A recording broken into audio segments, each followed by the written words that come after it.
Good morning, everyone. This is a full house. Good to see you all. Greetings from America.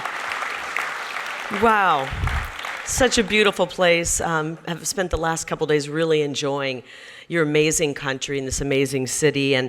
And I come from, as you know, Arizona, which is a border state. But when I was a child, I grew up in a river town. Not so similar to Budapest. It was in Iowa, which is a rural part of our beautiful United States of America. I was the youngest of 9 children, 8 girls and 1 boy. Yes, he turned out normal. So usually the first question they ask, how did the boy turn out? He turned out great, and I'm so blessed to come from a big family. We didn't have a lot. My father was a history teacher. My mother was a nurse, but we were raised with a good work ethic, and we knew that if we worked hard, then we could enjoy the American dream. And so I set out as a youngster to be a journalist because I love to tell people stories. I love to dig for the truth and present that. And with the grace of God, I became successful in my career and was the leading news voice in Arizona for nearly 27 years, which was such a blessing. And then something happened that changed all of our lives. COVID struck. And as I was reading the news and explaining what was happening to the good people of my state, I started to realize that some of that news wasn't really true, that there wasn't the full story being told. And so I made a very difficult decision to walk away from my career that I love so much. I just decided that if I can't be fully truthful with the people, then I don't want to lend my heart, my soul, my voice, and frankly, my reputation to propaganda, which is what it was becoming. And so it took a great deal of courage to step away because I'm going to be honest, I was walking away from a large paycheck. And that was not easy to do, to walk away from that. But I prayed to God, and I said, God, give me a hint, give me a sign if I'm doing the right thing. And one day in my office, I opened up my Bible, and the first verse I saw was 1 Timothy chapter 6, verse 7. You bring nothing into this world, and you take nothing out of it. And I thought, what good is a paycheck if we're losing our country? So with that, I walked away. I stepped away from my career. And I really never regretted it for a second. But the amazing thing happened. I put a video out to the people of Arizona telling them why I was leaving. And they said, thank you for being honest. We've appreciated your coverage. You've been one of the fair ones. Would you please consider running for office? Would you consider getting into politics? To which I immediately thought, well, they must hate me.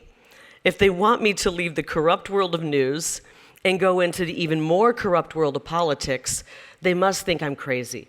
But I decided this is really what our founding fathers in America had planned. They planned for real moms, dads, citizens to step forward and run for office.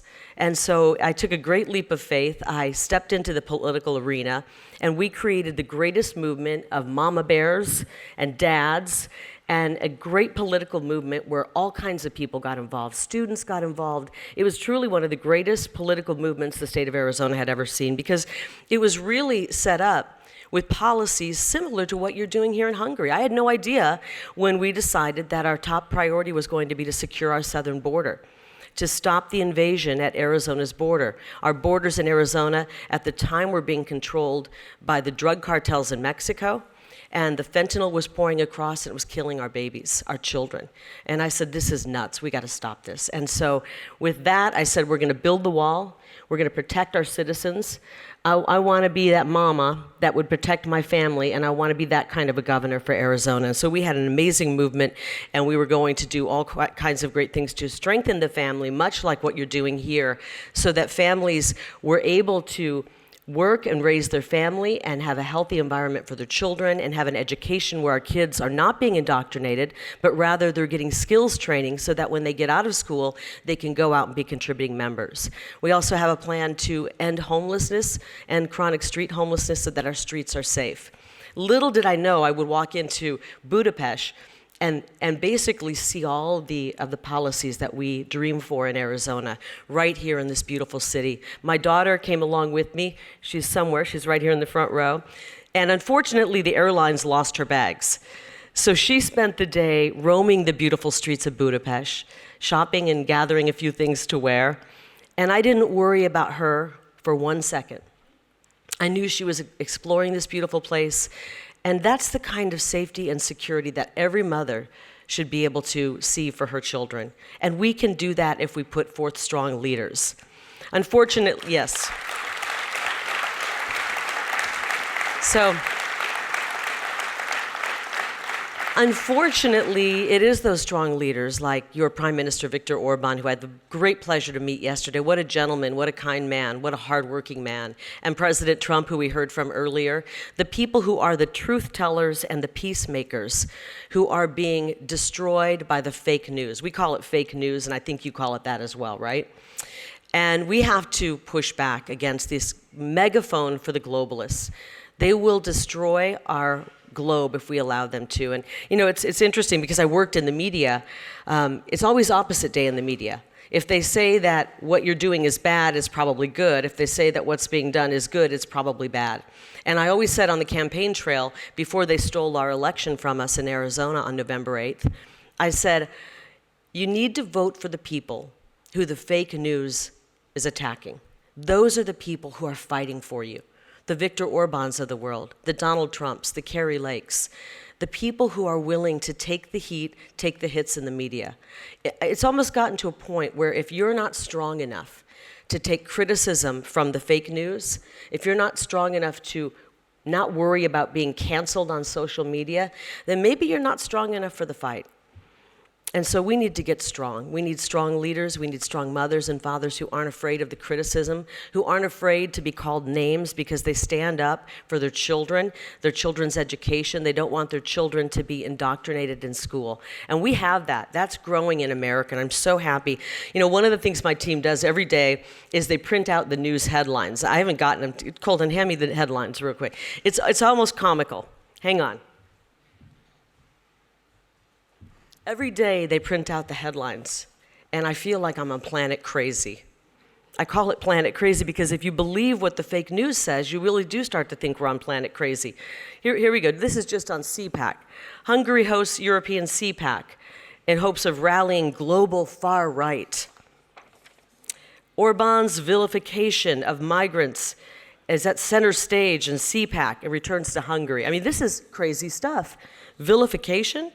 How about Orban is pushing an agenda that helps the people of his country, that protects the people of his country? That's how that headline should have been written. Hungary's autocratic leader tells U.S. conservatives to join his culture war. Now, I would write that with a strong leader like Viktor Orban encouraging mothers and fathers and people around the globe to protect their families. But see, they don't know how to write headlines.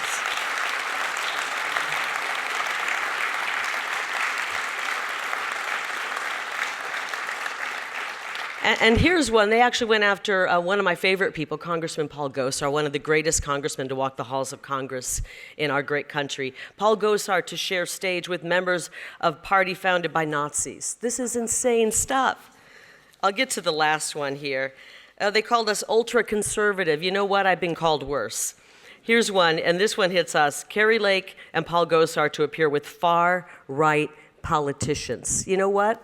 I'll take that. So far, we have been right about everything.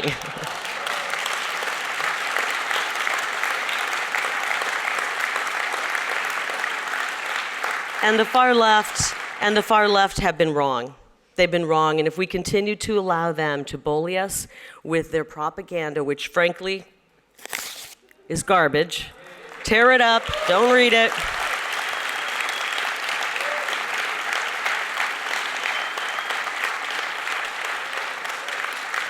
If we allow them to continue this, we will lose our country. We will lose our children's future. And so we need to fight what the media is saying. It's all lies. And they wonder why we don't believe them when they start to talk about the war in Ukraine.